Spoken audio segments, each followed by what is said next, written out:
Welcome, governors. Today we welcome Mr. Kevin Zimmerman to our studio. Mr. Zimmerman is a 15-year resident of Port St. Lucie and a candidate for the District 1 City Council seat. He has experience in sales, management, logistics, and operations, including 10 years with UPS. Mr. Zimmerman's 13 years owning and operating a transportation service exposed him to the growing traffic problems we all witness. Mr. Zimmerman serves as a volunteer captain with the Port St. Lucie Police Department's Community Patrol Program and also volunteers with the Sheriff's COP program. He's a graduate of Port St. Lucie University and the Port St. Lucie Citizens Police Academy. Kevin, welcome to Govern Your Shit. Kevin, you claim to be an outsider, which is appealing to many voters. As the saying goes, disruption comes from outside. Let's begin with a very shallow dive, because that's all that's needed. You do have ties to Port St. Lucie. I just told our audience what those ties are. How do you describe yourself as an outsider with those ties? Those are volunteer programs.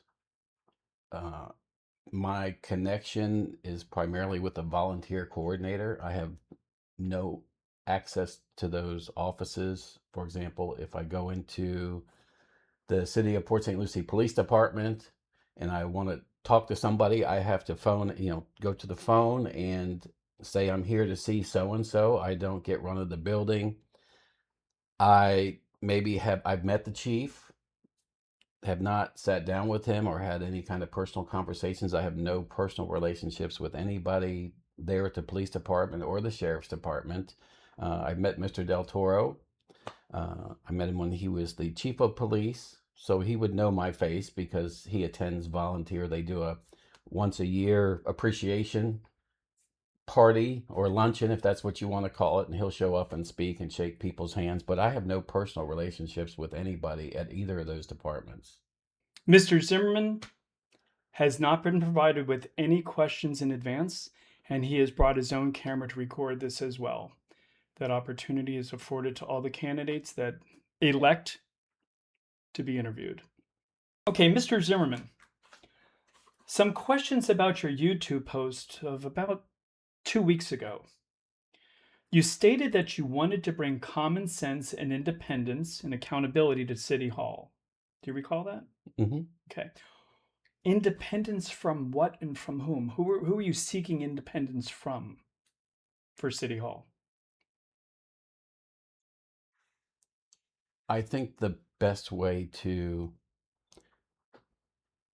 describe that independence is I'm not connected to anybody at City Hall. I'm a candidate that's independent of any political connections, political backing, political relationships.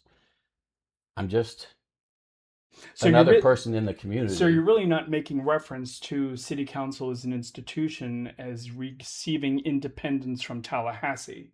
No. Okay, so we're not filing any articles or declarations of independence here. Okay. Now, you mentioned smart tax reform. How would voters recognize smart tax reform? Did I use smart? Did I say smart? Yeah, a few times.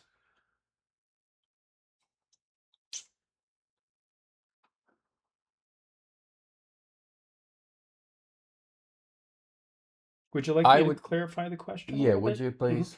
What metrics are you using to separate tax reform in the middle, smart tax reform to ridiculous, irrational, batshit crazy tax reform?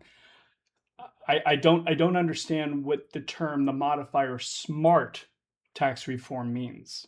There's tax reform. Some people consider it good. Some people may consider it bad. What, in your opinion, how do we determine as voters what smart tax reform looks like? I would say that's tied to common sense tax reform. Common sense decisions that include the residents' thoughts, and Hmm. looks out for the residents' best interest, not the best interest of builders or What the heck is contractors. common sense then? I don't know what the term means. I really don't. Common sense. I can bring 40 people in a room, ask them one question, and they all think they're exercising common sense. How do you split the difference? Let me see if I can cite an example.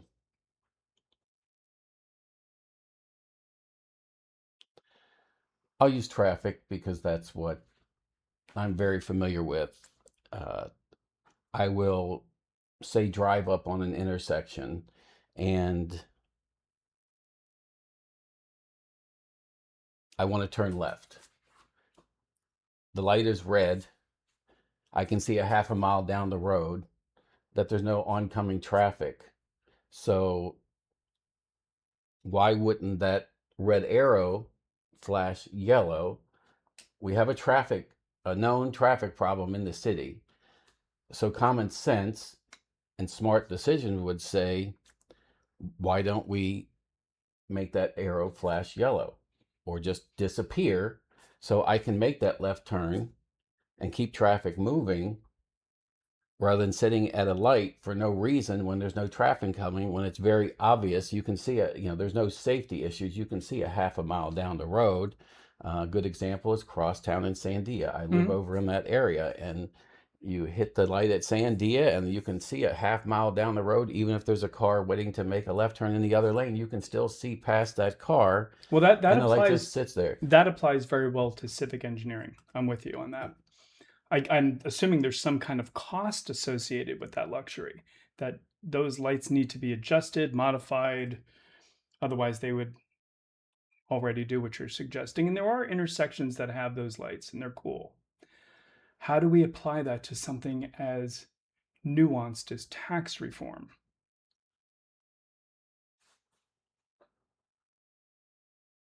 Ask me that a different way, if you would. Absolutely. You gave me a good example about traffic patterns. Now apply that notion to tax reform. So if we had 100 people in the room and they heard about your common sense approach to tax reform, I would get 95 people nodding their head yes. What are the metrics to make that determination? Has to be an objective standard.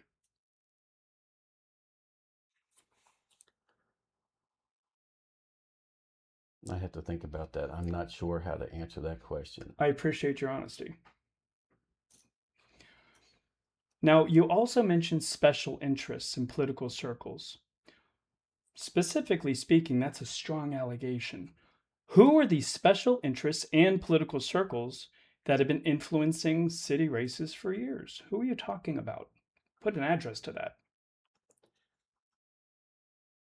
I wouldn't want to go out on a limb and say years. I can say what I've observed in this race, in this election, and all you have to do is go to the. No, I'm not asking for all I have to do. I want you to identify it. I want you to put the address on it. Don't make me do research. Your statement on that YouTube post states that there are special interests and political circles that have been influencing city races for years. Who are the special interests? Conversely, who's in that circle that you're talking about? I don't recall saying for years. Okay. Again, I'm talking about this race because this is the race I'm focused on.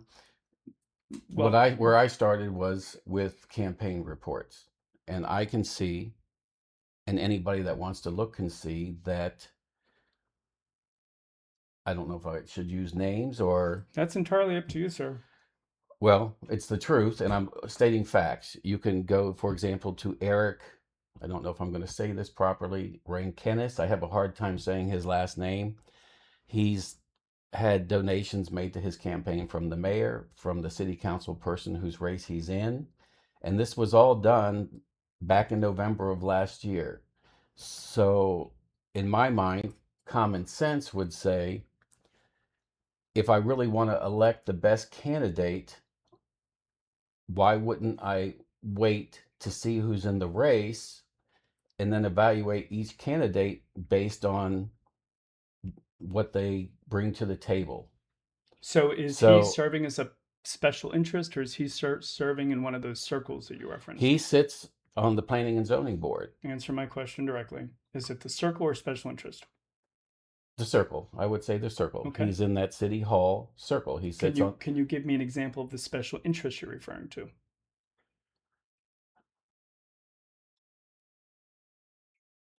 the special interests, I would say, would be builders and contractors. I would consider those Can you put a special name? Can you interest. put a name to those builders and contractors for us? Not, I cannot put exact names. I know that you can go to the campaign reports and you can see the builders and contractors that have donated to both his campaign and my other opponent, Rick Meltzer's Have you ever campaign. looked at those campaign Oh, reports? yes. And who's on the list? I don't have names I can specify. Okay. If So, I so had known I was going to be asked, I would have printed them out and asked them, but fair enough. they're on there. I can assure you that if you go there, you'll see builders and contractors donating to their campaigns. That is a fact. And I'm Mm-hmm. not going to sit here and pretend I know names and start naming off companies Mm-hmm. because I was looking more at the donations and where they were coming from, not trying to put out, not try to badmouth or make a company or organization look bad. I mean, they're out looking for their interest. I can name one. I think it's called Miami World Realtors. Okay. They're in, they interviewed the candidates, three of us. I think. I mean, I don't know who showed up. Um, they wanted to give their endorsement. They are one of the largest real estate organizations, I believe, in the world, Wow. and they've chosen to endorse Rick Meltzer, and I believe there's $1,000 donation that goes Mm-hmm. along with that endorsement. So I would say they're not doing that just to be nice. I mean, I don't think there is any such thing as a free lunch or you get things for free. So I think that's something that people need to look at and consider when that person, if they're elected, gets in office. Who are they going to pick up the phone for first? You or I? So the question is, will they be beholden to Yeah, these I interests? think common sense would say that there nothing comes for free, and at some point, uh, there's. I'm trying to think of the right way to phrase it. At some point, your favors come back to you. Mm-hmm. You know, your payment becomes due. I guess if that's not the exact. The roosters come home to nest. Yeah, that would be a good way to say it. we can sit here and generate a bunch of I'm not going to maxims. pretend to be the most articulate person. I don't think anyone's got any issues here. Okay, can you provide us with one initiative in the past 6 months you would have voted no on? Oh yes, the Let's hear it. stadium, The stadium, the 6,000 seat Where- proposed soccer soccer stadium stadium. at Walton and One. To be clear, I'm not against soccer or sports. I'm not against a stadium. I just don't like the way. Kevin Zimmerman, soccer opponent. In fact, I watched not all the World Cup, but I watched the U.S. games and I watched the final game. So, what is your Uh, issue with the vote on the stadium? I want to see if I can get the dates correct. I Mhm. believe it was announced to the public on or around October 13th, and then they voted on it on or around and had their first public meeting on or around the 22nd. I'm opposed to it because of the way it was done. Uh, in fact, I was out. They have a market at Walton and One on Sundays, Mm-hmm. and I was out getting signatures to get on the ballot. And I was talking to people there. I asked, well, where are you from? Oh, I live back here, or I live right across the street. And I would say, what do you think about this 6,000 seat soccer stadium they want to build here? And people would literally look at me, what do you mean? I don't know anything about that. I said, you live here. you don't know anything about it. Mm-hmm. I said, well, they're going to build a 6,000 seat soccer stadium here. Uh, so I think the way it was handled, this is why it's important who you put in office, because those people are there to represent your interest. People would say, why didn't they put that soccer stadium to a vote? That's not how City Hall works. You mean by vote? You mean by referendum? Yeah, by putting it on the ballot and say, do you want a soccer stadium or not? That's not how City Hall works. You put people in City Hall to make those decisions for you. Right. You can't change that. What you can change is who you vote for, and what City Hall can change is how they interact with the public. I don't think there was much transparency there. In fact, in a very short time, they got over 2,000 signatures on a petition against it. So you think there was a lack of I think it was pushed transparency, through. lack I of think an it was pushed through. but not with the, but they didn't violate any rules. No, they didn't violate any rules, but I just think it was shady, sketchy, the way they pushed it through. Doesn't feel good. It doesn't feel good. Okay. And if residents don't know that live right around there, then something is off. But nobody's filed any injunctive relief actions in order to stop it based on a rule violation. No. So no. So they followed the rules. They were aggressive pushing it through, perhaps. They were aggressive pushing it through. I don't think the public got enough notice and enough time to voice their opinions. Do the rules provide for enough notice? Because it sounds to me like you're saying they don't. Or maybe the type of notice, the medium employed, is insufficient.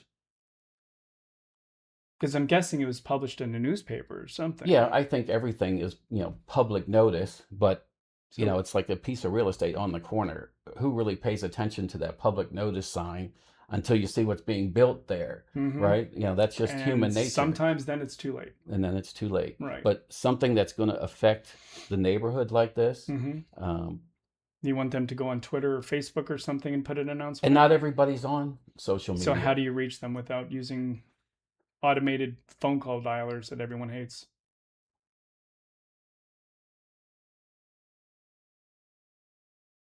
I think there's different avenues. I'm going to say one, you could easily do a mailer, but there's an expense involved. Oh heavens, yes. So, and I don't want to be part of the taxpayer and we don't want to waste more money on that. Let's not do. So let's not do that. You could perhaps text, email. Do we have a text email infrastructure for this with all the local residents' data? Well, on the voter list is most people's phone numbers. That's on the voter list. Okay. So the city has access to that. Something to think about. Email people who request mail-in ballots or update information. I'll be quite candid with you. I'm not sure if I would have paid attention. I think I would have swiped right if I received a message like that from City Council or from City Hall. I'm just not sure if that would have gotten my attention. But I would take it as junk. I would. I also didn't know about the stadium, though. So. I don't pretend to have the answers, but perhaps if a text came across my phone, soccer stadium coming to your area, I might not swipe right or left. And perhaps it could end with you, if you agree with this, type yes. If you disagree with it, type no. And at least you'll have some kind of sense. The one thing I don't believe in is that there's not a solution to things. You have to watch money, and mailing, yes, would cost money. That's just an idea. It's not something I would say we would do. But you can't just not come up with a solution because it might be hard. I was raised that there's always a solution. I may not have it. Somebody else might, but you have to be open to it and think outside the box.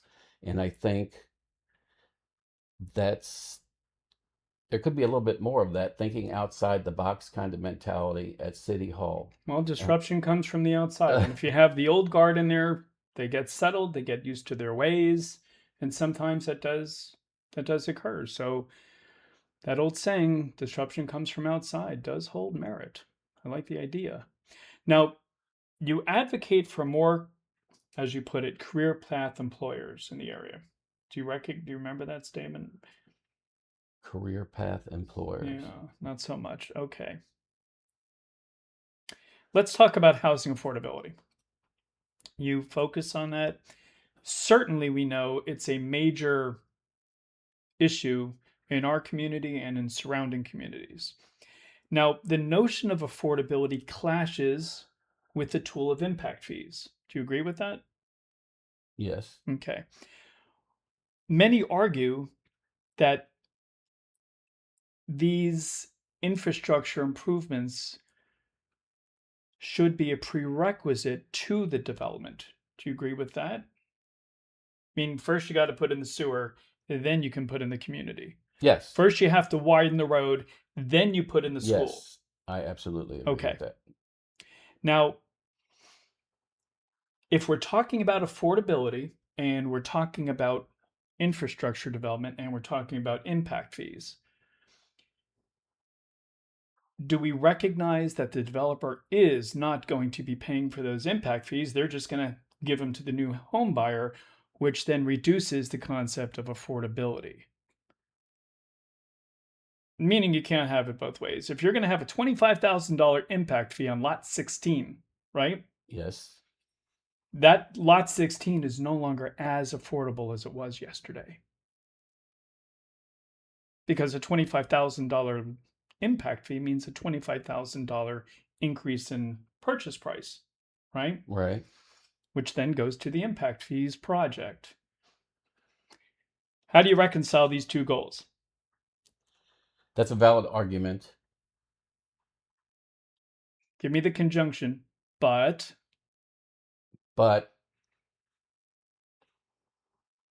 you, as the buyer, choose to pay that price for the house. we could say that about all affordability. And that eliminates the argument of affordability.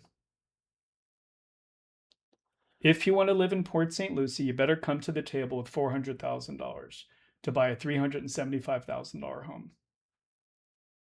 Because in reality, that is what happens. I'm speaking in terms of finances and Right. economics. I'm not saying it'll be a line item on the closing document. So when you see your settlement statement, Right. it's not going to say Well, you know the 25,000. cost is getting built in. Of course. The Which then eliminates the notion of affordability.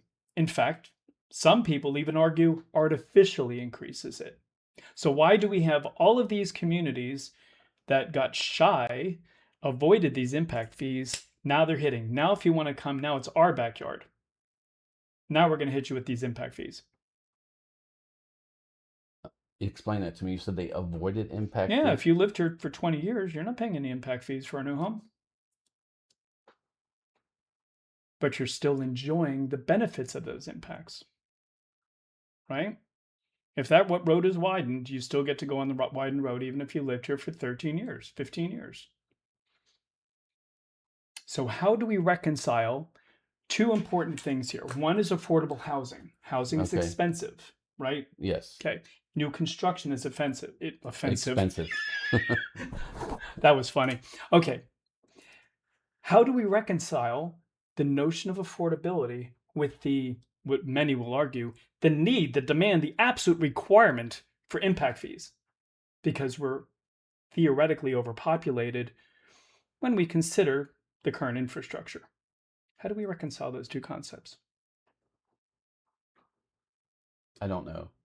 I don't have a answer for you right now. Do you recognize the issue? I do recognize that. That's a very valid argument.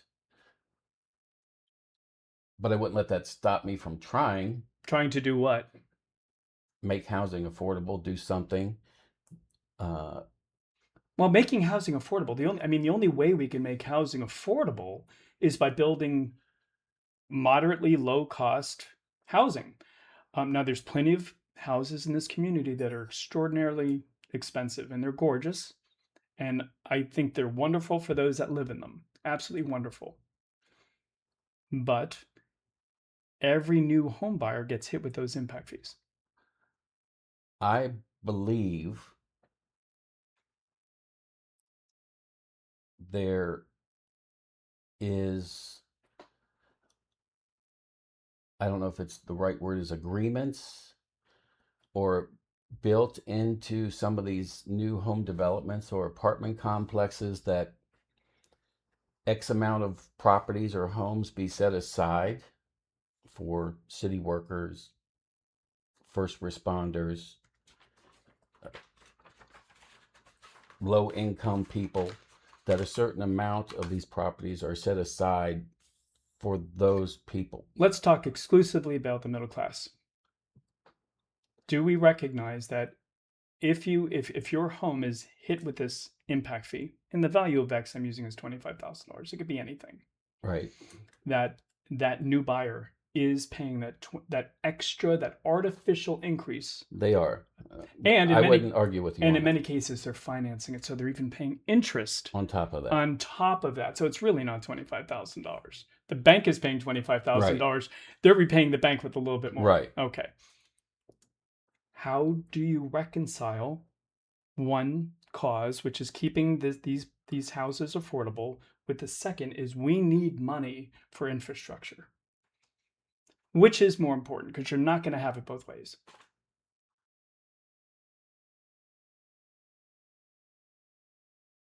I wish I had a magic wand and I could answer that for you and fix that.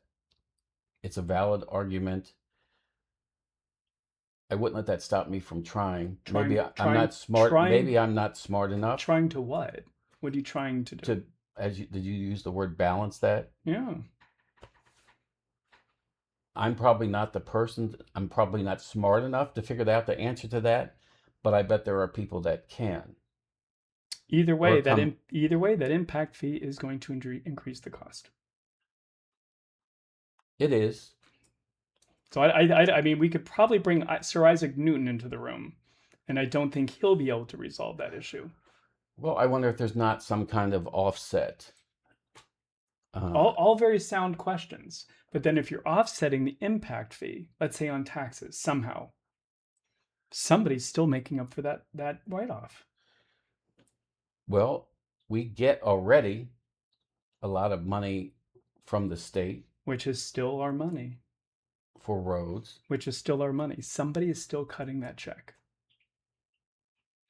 The state of Tallahassee doesn't have any cash. They have our cash. How would I? So if you give somebody a tax deduction, right? Let's say somehow or another they can offset their federal income taxes. And I don't know the mechanism for doing that. Now the US taxpayer is indirectly subsidizing that write-off.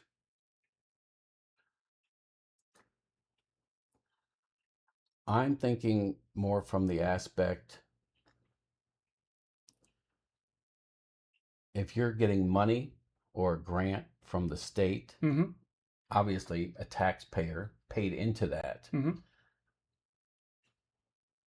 But if we get a grant or money from the state to improve a road or widen a road, we don't get a tax bill next month for that. We sort of already paid into it without transparency and lacking we're transparency. Getting it back. Yeah. Am I making any kind of sense there? Well, I believe you are. Let me try to rephrase what you're saying. Get rid of the impact fees and go with grant money. Or let it help. If it cuts the impact fees down, okay, then that's something. If we turn that 25,000 into 10,000 or 15,000, that's significant. Folks, we'd like to see your comments. Please tell us what you think about these ideas. Now, do you believe it's prudent to tap the city's reserves to avoid raising taxes?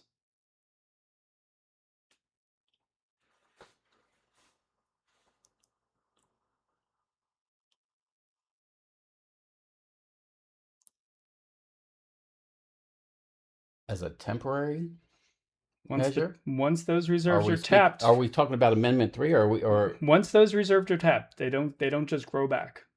So whether it's temporary or permanent, I don't see how it could be permanent, right? Because once you spend the reserve, there's no money left to spend. So I suppose by the nature of a reserve, it has to be temporary. The value of X, whatever X equals.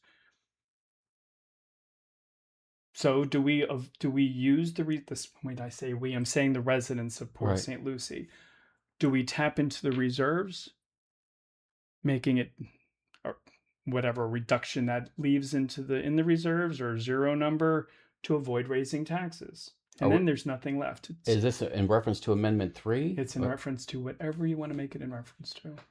Why you spend the money really isn't my concern. The question is, should we raise taxes to avoid spending reserves?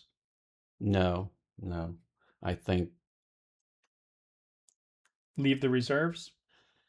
leave the reserves. It's just like you would do in your own home budget. You should have an emergency fund, and whether it be a hurricane or some other emergency issue. Could you imagine having that kind of reserve in your Yeah. I mean, that's a beautiful way to live, let me tell you.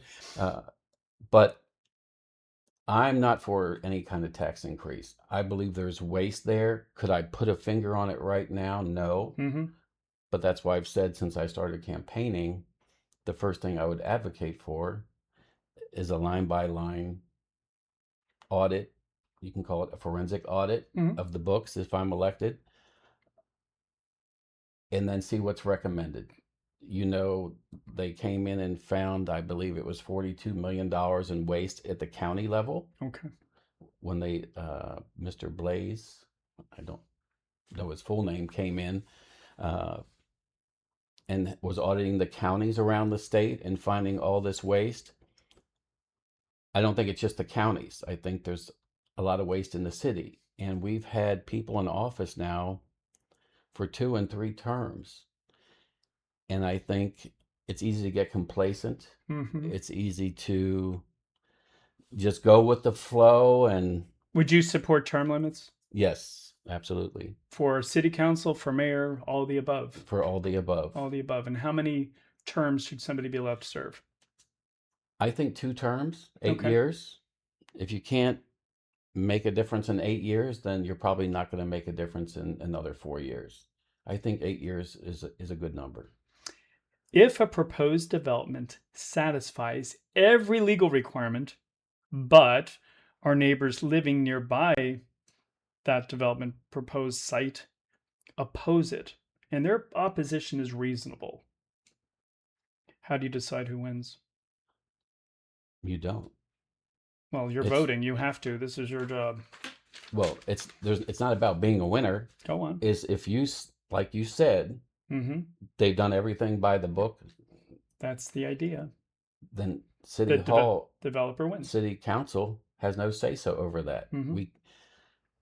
I can listen and understand that you're unhappy, but if they're doing everything by the book, the City Council can't come in and do anything about that. So you don't touch it. But that's not just to protect the developer. That protects private homeowners too. If you have rules in place, they're not just to protect the developers, they're to protect you and your personal residence. So those rules, if people are following the rules. Are we talking about the same rules that didn't provide adequate notice to those living by the stadium? Because that's what I'm hearing.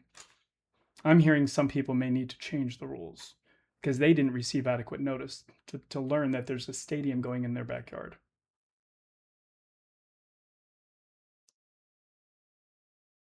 So are you asking me, is there a rule that we have to... Do the rules need to be changed? Just a few minutes ago, we were talking if about there are the rules, stadium. I don't know if there is a rule that says you have to give, 6 months notice of this proposed plan. I don't know of such a rule. I've never heard of one. But 2 weeks is certainly not sufficient.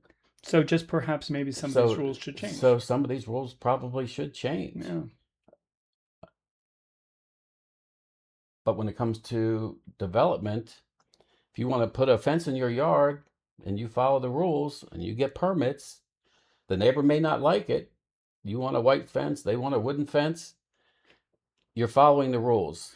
Isn't that all too real? It's all too real. So developers know City Hall, unless there's something to do with safety or environment or say water issues, then City Hall should not get involved. You promise measurable improvements. Laudable. What metrics should our neighbors use to determine whether you've kept your promise. I want you to point to a benchmark. So you're talking about measurable improvements. How do we measure the success of those measurable improvements? What metric do we look at? What standard do we say, yep, Kevin pulled it off? Well, what are we referring to? A Any specific issue, anything traffic? anything you want to. Well, traffic is one of my Platforms. platforms, Mm-hmm. something that's personal to me because I had a And transportation service. something we all experience, particularly during the So holidays. I think that, they do surveys Mm-hmm. every year about what people think. And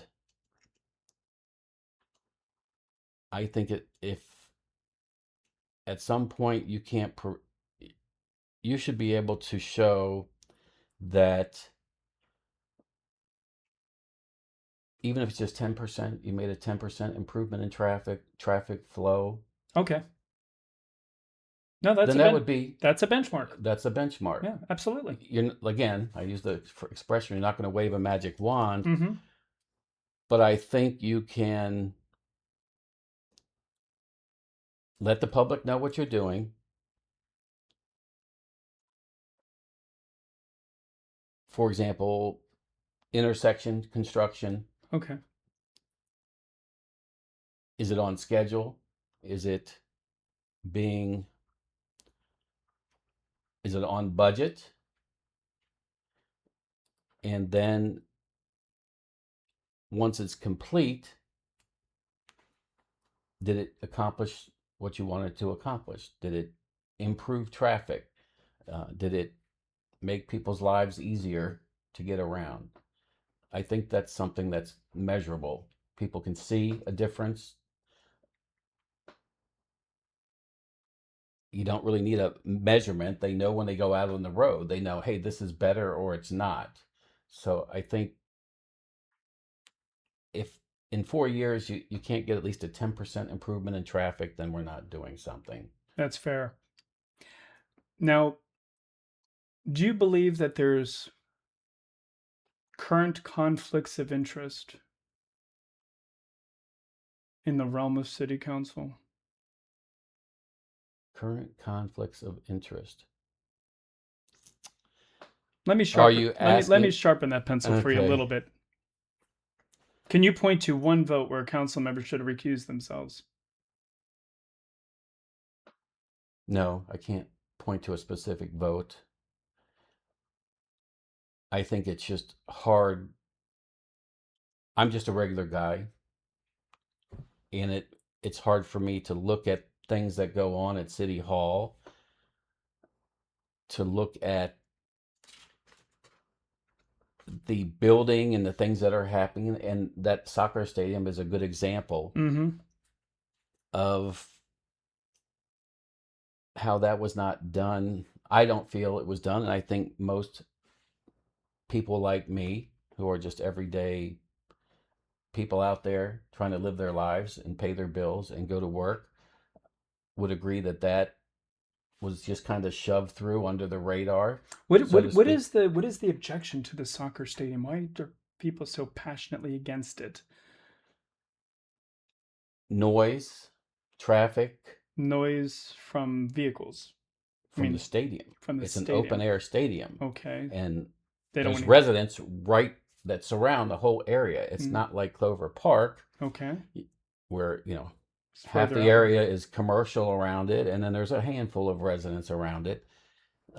So the noise, the traffic, So it might be like a particular, I guess, if they use it as a concert venue, it could be very yes, disruptive. it could be very loud. And right now, to my understanding and the research I've done, they approved it, but no formal, there's an option for them, or I wouldn't say it's a requirement, but to my knowledge, there's been no traffic studies done before they approve this. They're supposed to be done, but they haven't been done yet.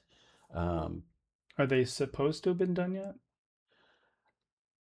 if it were me and I were voting, I'm looking at the rules. I'm not worried about you and your I would voting. want the traffic study done before I would vote for a soccer stadium.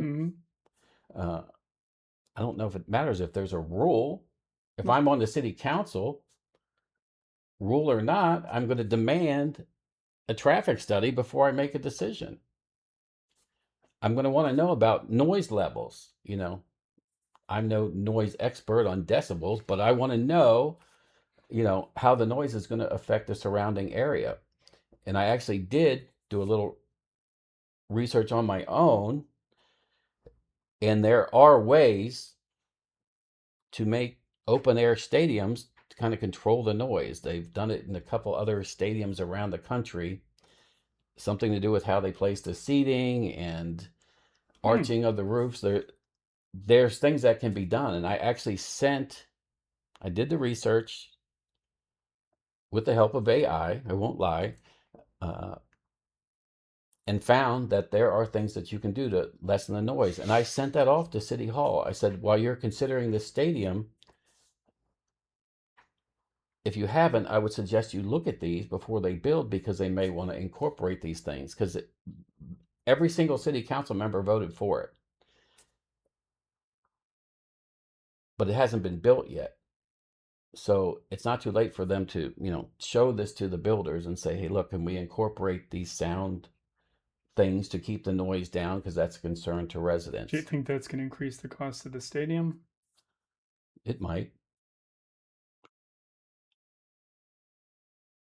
But it would be in the public's best interest if they would do it. Mm-hmm. You wouldn't want to be the owner that says, the city council and the people suggested we do this to the stadium, and you said no, screw the public, we don't mind the noise. Do you think city council said screw the public, we're putting the stadium up? I think there's people that feel that way. Okay. Again, it's just the way it was pushed through, I think makes a lot of people uncomfortable for valid reasons, me included. So it's not necessarily that there was anything inappropriate, but No. perhaps there's an image, a shadow of impropriety involved, and it just doesn't feel good. That's perfect. I couldn't have said it better myself. And that notion of impropriety is also negative. It's to be avoided. We're human, and that's a very human feeling and a very valid feeling, the way things were done. I do want to clarify one thing. I've talked to business owners over there.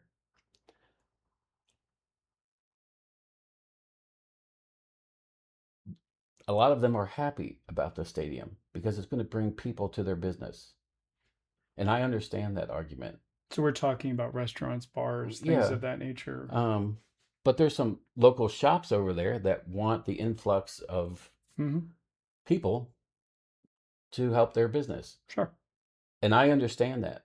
I was a small business owner, and it's hard to get customers and then to keep them. And business owners work hard, especially small business owners. So I understand that. I believe there needs to be something there on that side of town, an anchor, as you call it, an attraction to bring people to that side of town. I just don't think the soccer stadium is the thing. So I want to be clear. I understand the needs of small business, and I'm not ignoring that. I'm not against soccer. I'm not against a stadium. I'm against it there. I don't like the way the city pushed it through. I just don't think that's the right spot for that. Where would you put the stadium? Do we need something there for the community? Yes, because I live over on that side of town, and we don't want to come over to tradition to go out to a nice restaurant or to have something to do. I don't even want to go into Saint Lucie West at certain hours of the day. I'm going to give you a magic wand. Where does the studio go? And what structure does belong where they're putting the stadium now? The studio? What studio? Oh, I'm saying the studio. Where does the stadium go? Magic wand. If I had a magic wand, I'd want it somewhere close, I think, to 95. Okay, well, and that makes sense for traffic as well. For traffic. That's very rational. I like that. And what venue would you put where they're putting the stadium now? What goes there? If I had a magic wand? Magic wand. If I had a magic wand, I'd put a casino there. Oh, a casino. but that's with a magic No, wand. I get And that. I'm not talking about one of these little arcades. I'm talking No. about a casino with entertainment and And gambling you and don't think shows. that would have a negative impact on traffic? Do you think maybe that would have a negative impact on crime? Why? Brings more crime to the area? The city expanding brings more crime to the area. Mm-hmm. Does a soccer stadium though? I don't know about crime, but if you've watched a soccer game and you've seen the soccer fans and how they react when they win and lose, That's funny. uh, So you just look at what happened in New York, jumping on cars and starting things on fire. I mean, I would like to think it wouldn't get that crazy here, but so a casino. Okay. if I had a magic wand, I mean, you can't build a casino on that land. It's not Indian land. I'm sure at one point it was. We got to get the Seminoles to come in here and take a look, do their You own know, I said survey. that because somebody else said that to me. I asked, "What would you build there?" And they said a casino. I said, "Man, what an idea that is." Um,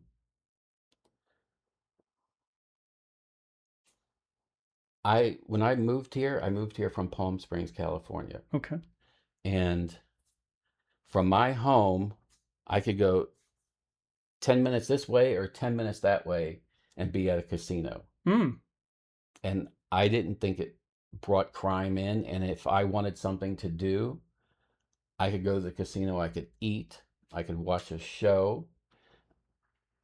Wasn't even much of a gambler. I'm too frugal for that. But there's always something going on and it's very lively. Mm-hmm. Um, and in fact, last night I was just thinking, what if you could put something, and I don't mean gambling, but something there like a mini Las Vegas kind of thing where, and when I say that, I mean where there's activity, there's energy, there's things to do, and everything doesn't shut down at 10 o'clock at night like it does for most every place else in Port St. Lucie. Something where people can go. And I'm a nighttime person. I'm not out to get in trouble, but I'd like something to do besides sit there and watch movies at 11 o'clock at night. I would go out and have a coffee or dessert, uh, and just to be around people. I think the city center, I think the city place or city center that they have down in West Palm Beach works well. Could it work there? I don't know, but I think it's worth the idea. Again, I don't claim to have all the answers, but there's something that can go there, and it doesn't have to be a soccer stadium. In fact, I think it might even be worthwhile. I would do it probably with the help of AI, is say, let's look at similar cities around the country and what do they have? What's working for them? What do they have that attracts people and gets people out? And maybe use that as an example. There's something we can put there. Again, the stadium, that location for a stadium is a no for me. But we do need something there. And I absolutely don't have any objection to that. It's a great piece of property.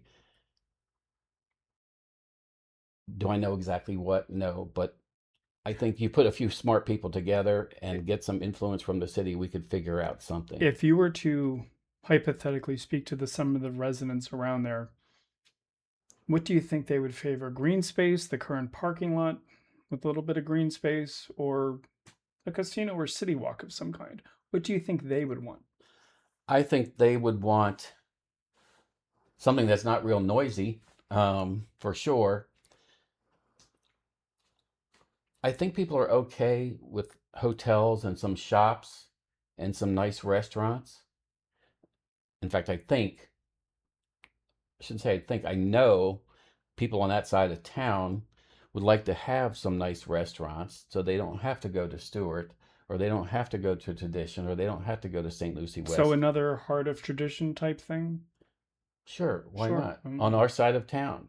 I say our side, the east side, that's where I live. That's the district I would be representing. Mhm. That's not in my district, but I'm close enough. Uh, but yeah, we want something. I want something uh, to do, and preferably something that doesn't shut down at 10 o'clock at night. I think there's a lot of younger folks, younger families, and I've heard that more than once, that the city shuts down at 10, it's like a senior city, I guess. I, Everything I shuts down at I'll 10 say o'clock. that. I'll say that. People want Absolutely. something to do later at night, especially on weekends. Thursday, Friday, Saturday nights. Absolutely. So that's a long answer to your question. But it's a valid one, I think. Let's talk about this notion of the appearance of impropriety. Serving as a bit of a policy entrepreneur yourself, you mentioned maybe we could text them, notice that we're putting the stadium here, or thinking about putting a stadium here. You're saying that the legal notice isn't sufficient, and I agree with you. Putting those billboards up, it's required, but do a lot of people stop and read them? I personally don't, unless it's touching or near a property that I have something to do with. I just don't bother with it.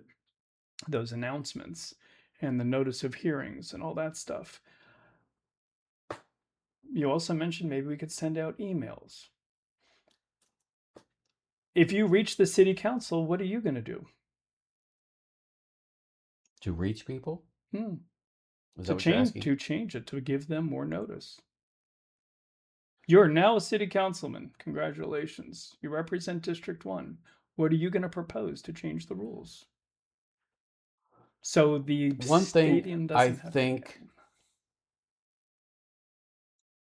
I've observed in the years that I've lived here, and this is probably true in politics all over, Mhm. is once somebody gets elected to office, you don't hear from them till 4 years later when it's time to run again. Then all of a sudden they're out, they're talking to people, they're out and about. Right. Well, that's the I don't want to call it politician. When I say politician, I'm certainly not putting any negative connotations there to it. But let's say as an institution, not as a candidate. How would do you predict? What do you forecast? How would you like them from the land of they, whether they're bureaucrats or elected officials? And when I say bureaucrat, I'm not using it as a negative connotation. How would you like them to put the public on notice of things so we don't again see people saying this stadium came out of nowhere. I blinked and it happened. As a policy entrepreneur, what would you do? What would you propose? I think some of these are already in place. I believe the city has a Facebook page. Was I this believe they're on Nextdoor. was the stadium on it? I don't know. Right. I'm not a big social media person, which is why I'm probably a good person to ask, because I'm not on social media. I am now because How did you find out about the stadium? huh, that's a good question.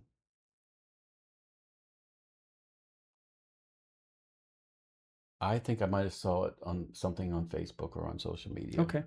Okay. I did attend one of those meetings via they broadcast them live, so I watched it at home live, and I saw the arguments back and forth. Um, Social media, I believe the city's already using. They have a Facebook and a Nextdoor page.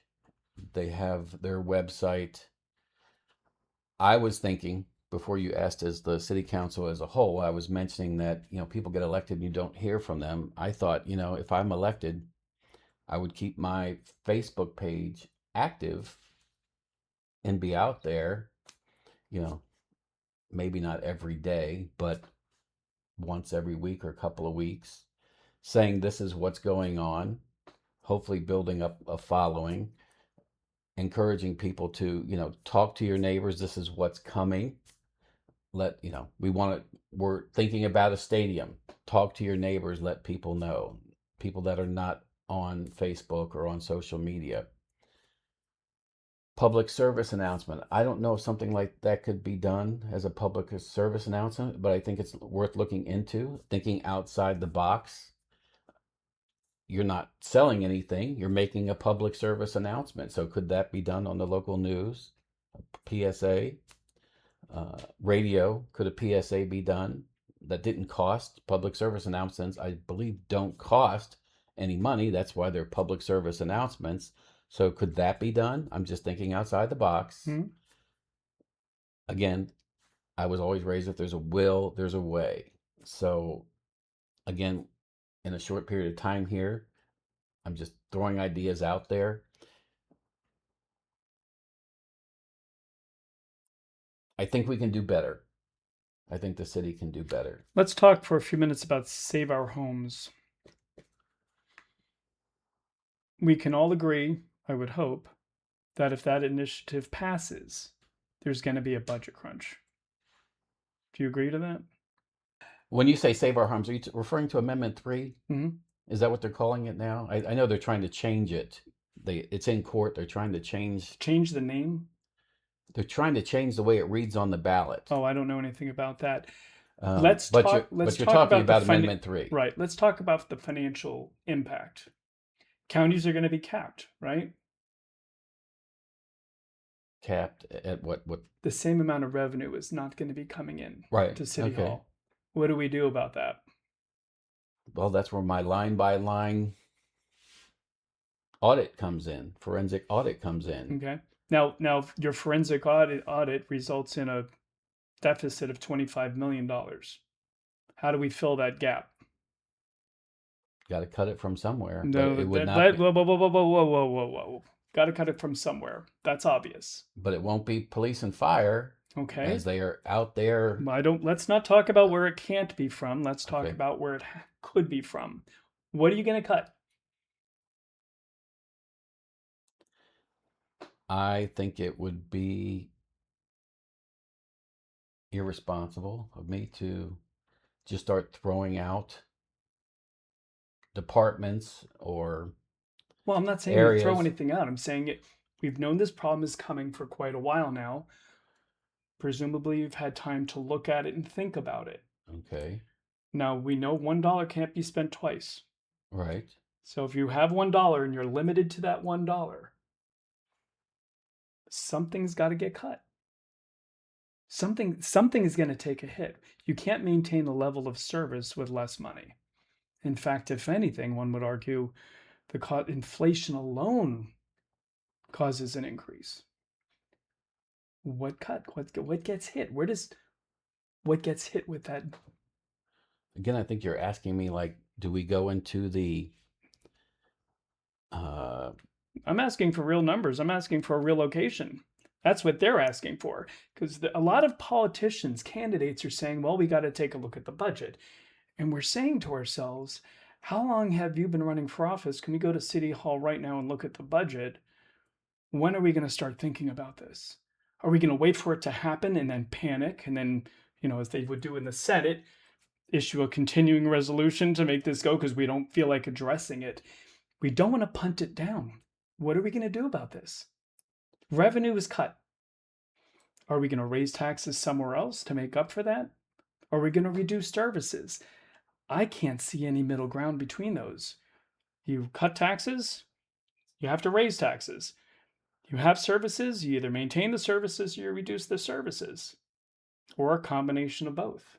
You raise taxes a little bit and you reduce services a little bit, but at least you have a balance. It has to be harmonic. I'm convinced there's waste. So trim the fat. Trim the fat. Okay. And do you think there's that much waste? I don't know that, but Okay. I can tell you this. The 26-27 budget proposal Mm-hmm. recently came out, and it's 640 pages long. Uh-huh. So I haven't had time to go through 640 pages. So that's why I say it would be irresponsible for me to try to point at a department or an expense and say, well, we can cut this and that. At what point can the And voters expect you to know? now, if elected, Mm-hmm. this budget will get voted on in September. Mm-hmm. The new council wouldn't kick in till the third week of November, if I'm correct. So the budget will already be done. you can't change that budget. You can amend it. We can make amendments to the budget. It happens all the time. And that's where, in my mind, the right thing to do would be to do that audit, see what it comes back with, and then go make those recommendations, follow those recommendations before you start cutting the fat or trimming the fat. That's a place to start. Mm-hmm. Now, where do we go after that? Until I'm in office and I can, as the mechanics say, get under the hood. So you're looking for voters to trust that you're going to make the right decision before you sit down. I guess that's fair to say. Okay. You know, I am. I'm asking you to put me in office. I'm asking you to trust me. I'm asking you to let me be your voice. Do you think it's a reasonable expectation for them to want the answer prior to you taking that seat? Here's what I'm hearing. Nancy Pelosi looking at a bill, and we've all heard her quote, well, we have to pass it to see what's in it. Well, now it's too late, right? We've already passed it. Well, now we have you sitting in the city council seat and you're looking at this and you're making decisions or evaluations the voter doesn't like because we delayed the issue. Do you see the difference between those two concepts? Are we really delaying the issue? Because like I said, I have no control over the budget. Will be passed by the time anybody gets in office. Right. The delay in the issue is what's your decision? Reduce services or increase taxes or both? So whether it's Project A or Initiative B or Construction Site C, what's going to be impacted by the reduction? Because you already said police and fire can't be, and I think that is the only responsible measure, right? Right. I think that's what people are worried about. I think they're, because that's what the propaganda is saying. Oh, if this passes, you're not going to have enough police officers or enough firemen to put out the fires. That is out there. I think that's BS. Yeah. I think that's just Hyperbole. propaganda. Yeah. The police department's never going to go away. Mm-hmm. Well, nor are we going to do a defund the police thing. No, right? absolutely not. So that's not going to. That would be political. I can suicide. say this on the record. I lean conservative. I'm against tax increases. Mm-hmm. It'd have to be something where there's no other options or no other choice. If it's like you said, it comes down to create some balance, there has to be a fee or tax somewhere. Okay. So perhaps user fees. Perhaps. But I'd have to be convinced. I'm a pretty frugal person, period. And I would take that same frugalness, if that's a word, mm-hmm. to the office. Before I ask you or any other citizen out there to give up more of their money, you'd have to convince me, and I guess some people call me a tightwad, you'd have to convince me that it's in the best interest of the residents or the voters. So can I sit here and say or promise there will never be a tax increase? I can't do that. I would never promise that. I can promise that you're going to have to fight tooth and nail to get me to approve one. But I truly believe that we can trim the fat, using your words, that there's waste out there. And if we have to put off something, this came up, I was doing some research. This city puts on, and there's nothing wrong with it, I think it's good, a lot of festivals and community events. Mm-hmm. And I think something that came up in my research is that they're spending a couple $1 million a year doing that, just as an example.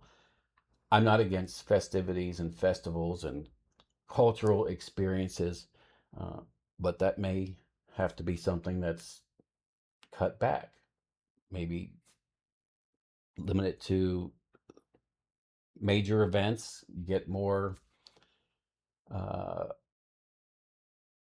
local sponsors to help support those kind of things instead of taking it out of the city budget. And that's just this is a small example, but again, traffic is always, to me, is always going to be the most important, at least right now. So if I'm looking for cuts, I'm looking for things, I guess, as an analogy, it's like myself, if I have to cut back on going out to eat, going out to restaurants, I'll do that.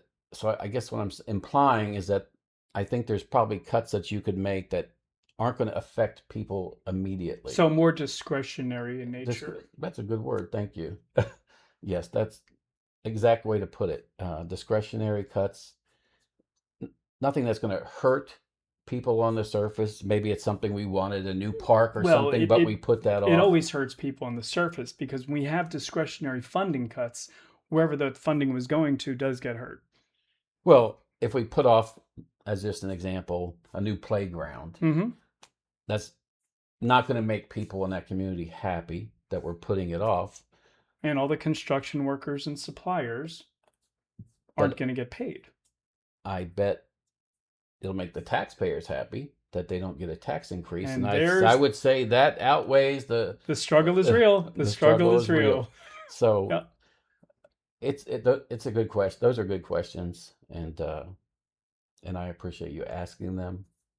I wish I had all the answers in a magic wand.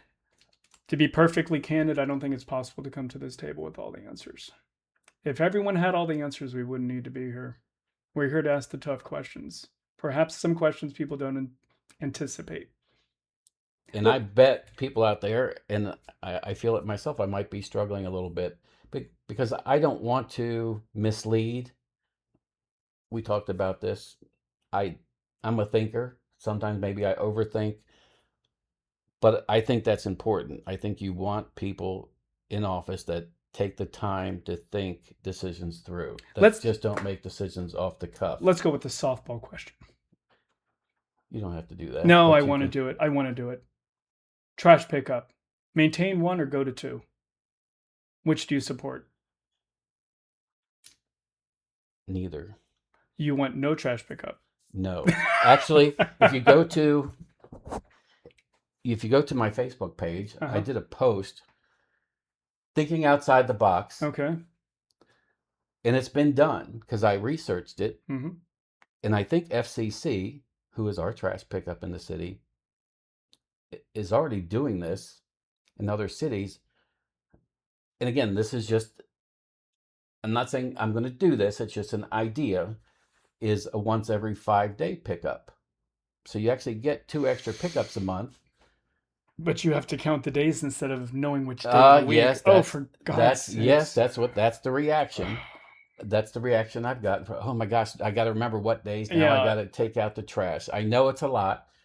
I'm just thinking. I made this post, and Are you going to send us a text to tell us when to take the trash out? Because I'd really appreciate that if you adopt this rule. No, I think we'll shoot up fireworks or send skylight, write messages in the sky. The bat symbol or something like that. The bat symbol. This trash is your symbol. trash day. Yeah. Yeah, because that would drive me crazy.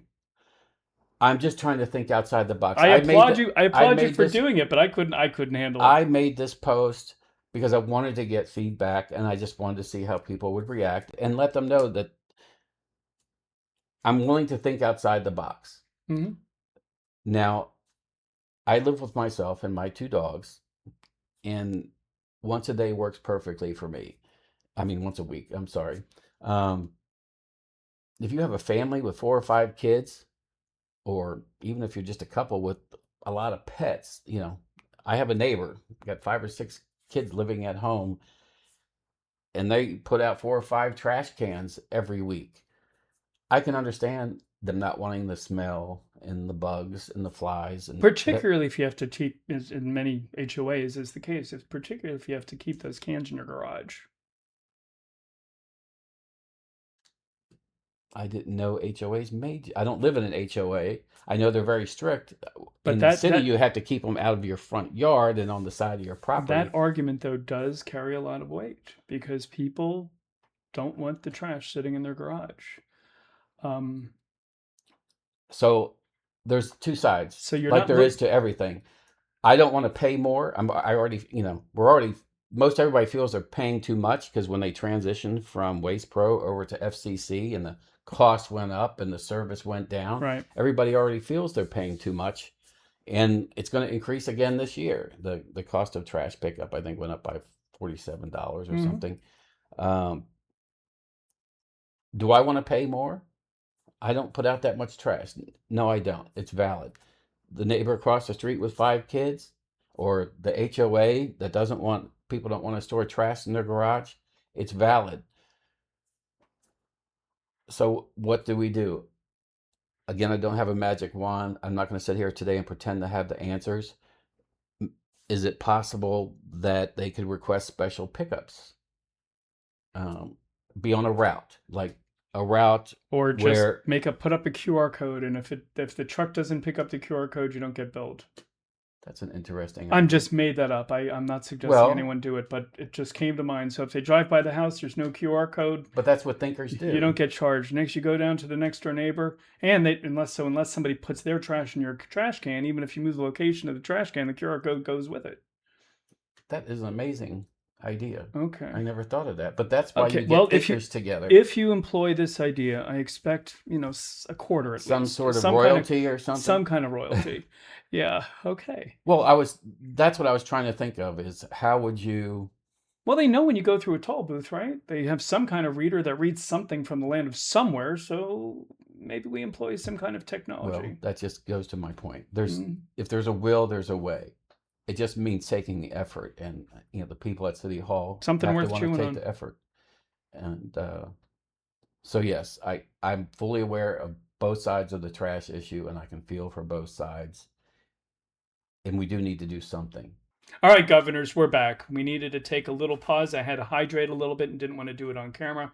While we were gone, I spoke with Mr. Zimmerman about some ancillary issues that we could bring up. So here we are. Let's talk about something that I'm undecided on. Flock cameras. Now, we're going to classify flock cameras slightly different from license plate readers. License plate readers will identify a camera on a police cruiser that identifies the status of a car and gives the officer the information they need to determine if they need to conduct a traffic stop. We're going to set that issue aside and concentrate on flock cameras. That's a privately owned company. Um, a HOA, a city can contract with this company. They put up these cameras. I believe they're solar, if my memory serves me. Information, characteristics about that car are saved. So in my scenario, only talk about myself, is people can see me, people with access to Flock database can see me leaving Tradition and going to the new Lowe's. They'll say he drove a white convertible. He went from point A to point B and then back to point A again. That information is available per corporate policy for 30 days. What's your position on flock cameras? I'm on the fence. I think they're useful and necessary when they solve crimes, find lost children, help investigators solve crimes. Anything beyond that, I'm all for privacy and not, what's the word or expression I'm looking for? Not micromanaging. It's a nanny state or nanny city, if that's what you want to call it. I believe there's a place for them, but the minute they start getting abused, I'd be against them. Now, I know that the chief of police at a recent city council meeting just announced that he understands the citizens' concerns and assured us that after 30 days, unless it's information being used in an active crime investigation, that information is deleted. My understanding is it's happened in other areas somebody wants to go in and find out where their ex is or what their ex is doing. My understanding is he's implemented something where anybody who logs in to get any information, there's a record of that login and a case number. Does that mean that I can email the chief and say, hey, chief, here's my tag, here's my car, who's logged in to look at me? They probably say you need to file one of those Freedom of Information Acts to get that information. But it's privately owned information. It's information on a corporate database. An FOIA request doesn't apply there. I mean, I guess only a subpoena would.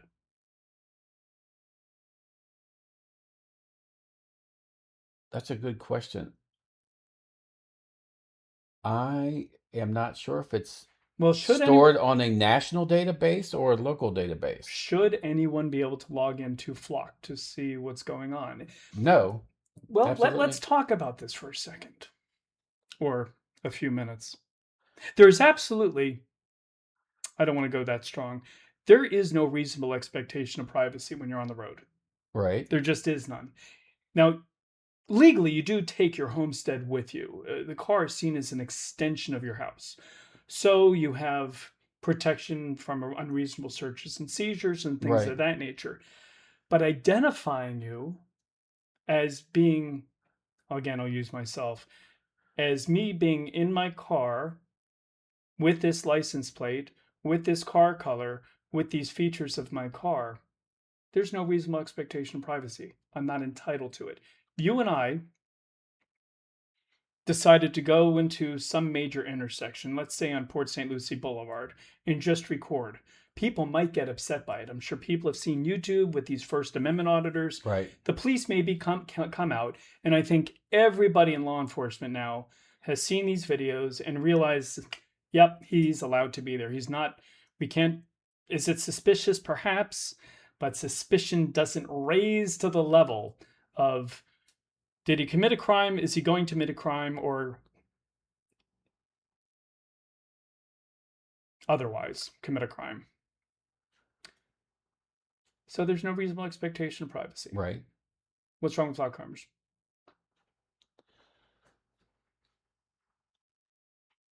As I mentioned, if they're abused. How would we know they're abused? Let's say that the chief has a login of all the officers and whoever else has access to information. If you don't know who's logged in to look at you, what difference does it make? So I'm not quite getting your question. Sure, no problem. The chief has a log of those that have went searching for this information. Right, and they have to have a valid reason on the record of why they logged in. Or they violate the rule. But my question is, how would you know as a taxpayer, as a driver, as an operator on your own public roads, whether you've been searched? It only seems to me that it becomes a problem if it turns out you have a stalker or somebody trying to abuse their police authority by trying to hunt you down. I guess you don't know. I mean, how would you know? I don't know. I mean, for that matter, why can't everyone, if it's public road and it's public expectation, why can't everyone just log on and look at them? I mean, it might be cool to say to yourself, I want to go to Walmart.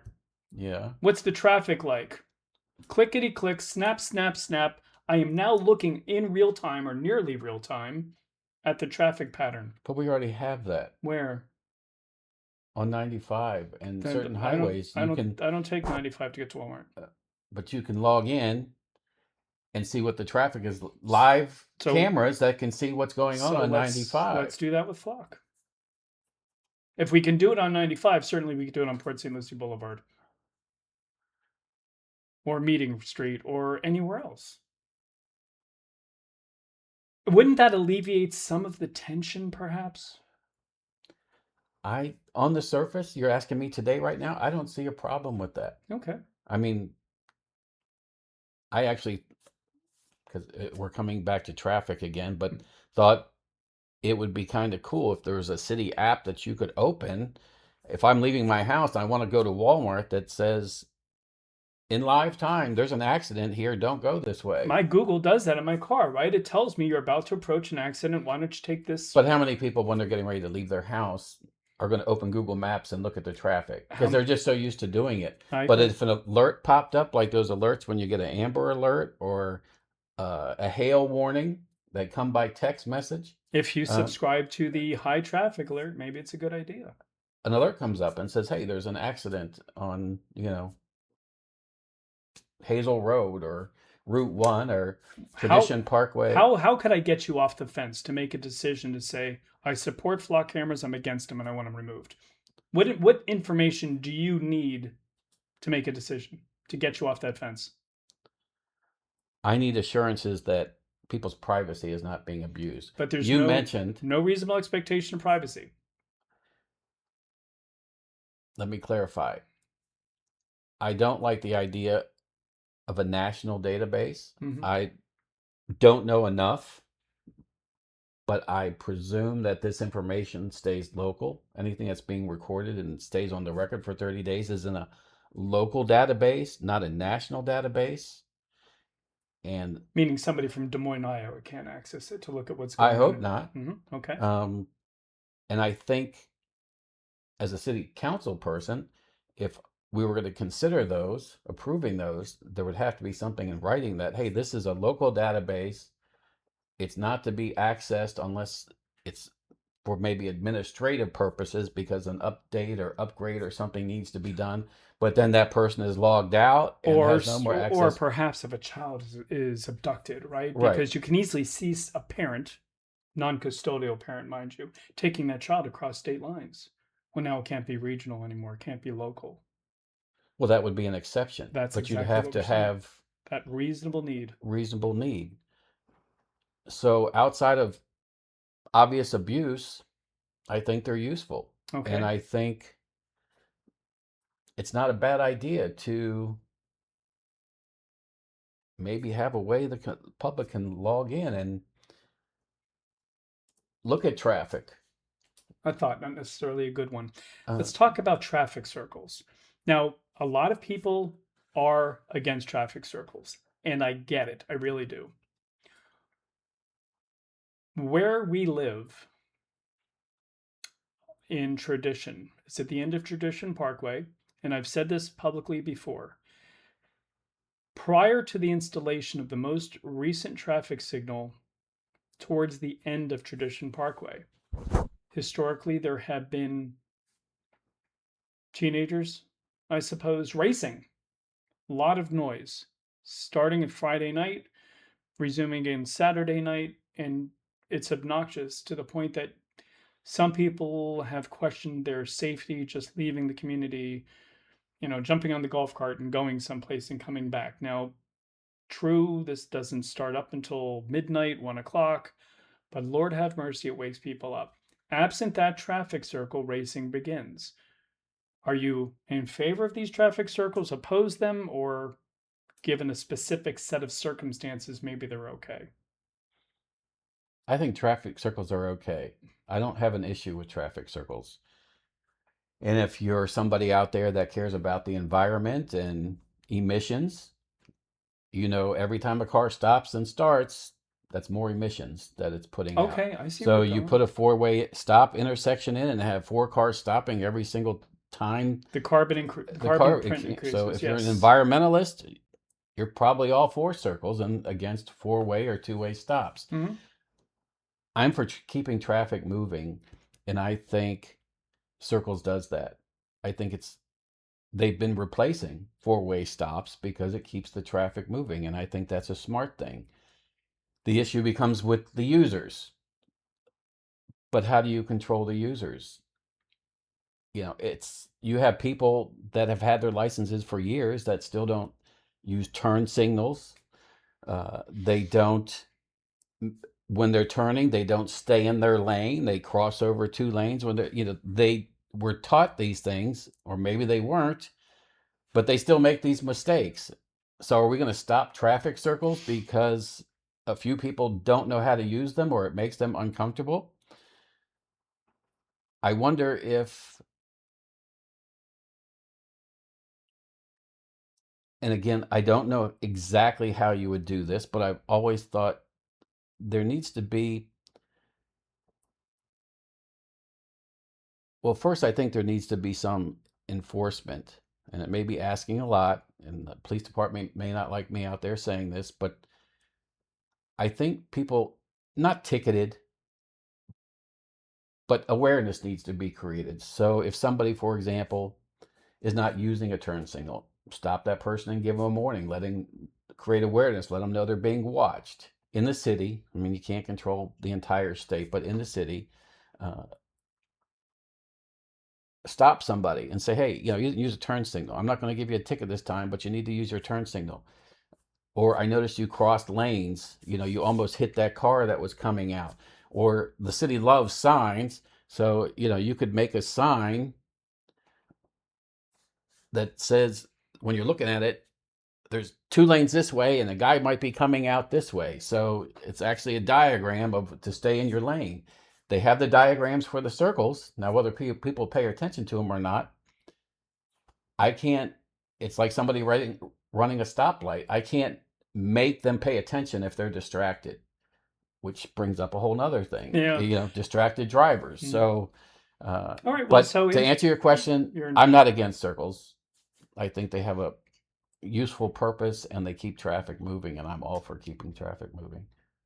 Kevin, in a little while, we're going to be leaving the studio. You asked a very cool question. See if I could accommodate you. You asked if I could somehow allow your 2 dogs to join us in the studio, and I expressed the problem that our studio is intimate. It's very small, Mm-hmm. functional but small, and it probably wasn't a good idea. So instead, I proposed that following our interview, we'd meet in Tradition Square, so you could introduce the public to your dog. So, um, following this interview, we're going to be doing some editing, and that clip will be included. You get the final word. What do you want to tell them?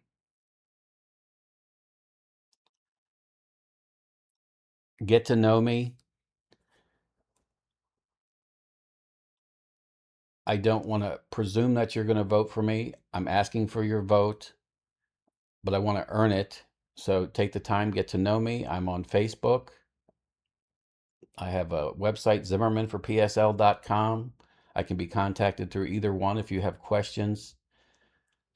I implore you to look at candidate profiles and see who's donating and supporting the other candidates. I'm running using primarily 80 cents on every dollar that I've spent is my own money. I put my money where my mouth is. I care about the city. I believe I can make a difference. I want to represent you, not a special interest, not a family, or not a group. I just need you to give me the chance. So I ask for your vote, learn about me, and just give me a chance. Well, Kevin, thank you for participating in our interview. We hope the rest of your fellow candidates follow your lead, not only for city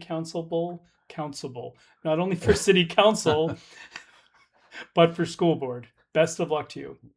Okay, beautiful people, we hope you found this interview informative. Please hit that like button so we can direct our attention to the content you prefer. There is more to follow. Please subscribe so you can keep current.